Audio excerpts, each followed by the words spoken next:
اکابر علماء دیوبند کے گروپ میں، جماعت میں آپ کو ایک کمزور سی شخصیت ملے گی، ذرا حالات زندگی پڑھ کر دیکھیے، کمزور سی شخصیت لوگوں کے دروازے پر جا رہی ہے، لوگوں میں روٹی کا سوال کرنے نہیں آیا، میں تم سے زندگی کا سوال کرنے آیا ہوں، میں تم سے وقت کا سوال کرنے والا آیا ہوں۔ کون ہے؟ میرا نام الیاس ہے، میرے دل میں اللہ نے وہی محبت ڈالی ہے، وہی غم ڈالا ہے۔ میں سلام کرتا ہوں اس جماعت کی عظمت کو کہ جنہوں نے نبی علیہ السلام کے غم کو اپنا غم بنایا۔ آج دنیا کے سینکڑوں ممالک کے اندر جو اللہ کے بندوں کو اللہ سے ملاتے پھر رہے ہیں، یہ نبی علیہ السلام کے محبوب بندے زندگیاں لگا دیتے ہیں، سال لگا دیتے ہیں، اپنی مال، اپنی جان، اپنا سب کچھ، کس کے لیے؟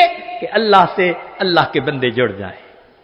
کافر ہوتے ہیں ان کو مسلمان بنا لیتے ہیں، جو غفلت میں مسلمان پڑے ہوتے ہیں ان کو جگا دیتے ہیں، ان کو اللہ سے واصل کر دیتے ہیں۔ یہ ہے نعمت بھی اللہ نے اکابر علماء دیوبند کو عطا فرمائی کہ نبی علیہ السلام کی اس نعمت کے وارث بھی یہی بنے۔ چنانچہ وہ علماء جو وعظ و نصیحت کا کام کرتے ہیں، وہ مشائخ، وہ داعی حضرات جو وعظ و نصیحت کا کام کرتے ہیں، وہ سارے کے سارے اسی خوشخبری کے اندر شامل ہیں۔ نبی علیہ السلام نے فرمایا کہ اللہ تعالیٰ ان سے محبت فرماتے ہیں جو اللہ کے بندوں کو اللہ کا محبوب بناتے ہیں اور اللہ کو بندوں کا محبوب بنا دیتے ہیں۔ سچی بات تو یہ ہے کہ جتنی امت کے ساتھ شفقت نبی علیہ السلام کو تھی اور جتنی محبت نبی علیہ السلام کو تھی، ایسی محبت کا کوئی تصور بھی نہیں کر سکتا۔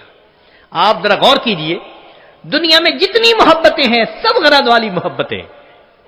میاں بیوی کی محبت غرض، بیوی کو خاوند کی ضرورت ہے، خاوند کو بیوی کی ضرورت ہے۔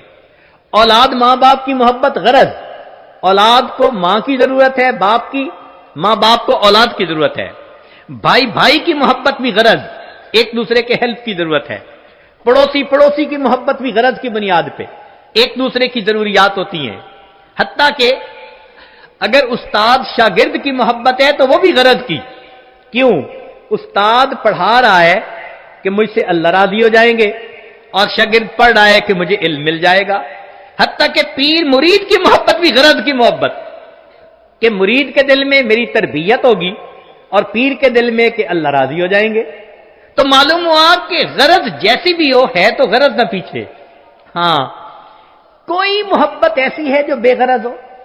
ایک مرتبہ ذہن میں سوچا کہ کوئی محبت دنیا میں بے غرض ہے؟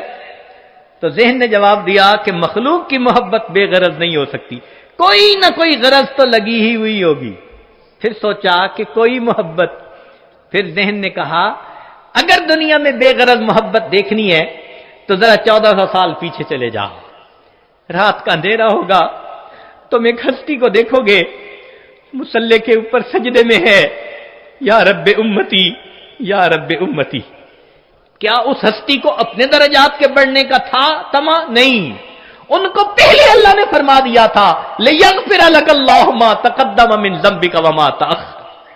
ان کو اللہ نے پہلے بتلا دیا تھا وَلَسَوْفَ يُعْطِيكَ رَبُّكَ فَتَرْضَىٰ، میرے محبوب تجھے اتنا عطا کروں گا کہ تو بس بس کرنے لگ جائے گا۔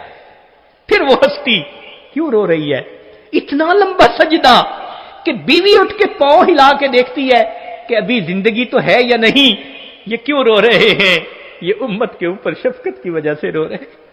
نبی علیہ السلام کو امت کے ساتھ ایسی محبت، اس لیے قیامت کے دن انبیاء بھی نفسا نفسی پکارتے ہوں گے، ایک اللہ کے حبیب ہوں گے جو اس دن بھی امتی امتی فرما رہے ہیں۔ اللہ کے حبیب صلی اللہ علیہ وسلم کو اس قدر امت کے ساتھ شفقت و محبت تھی۔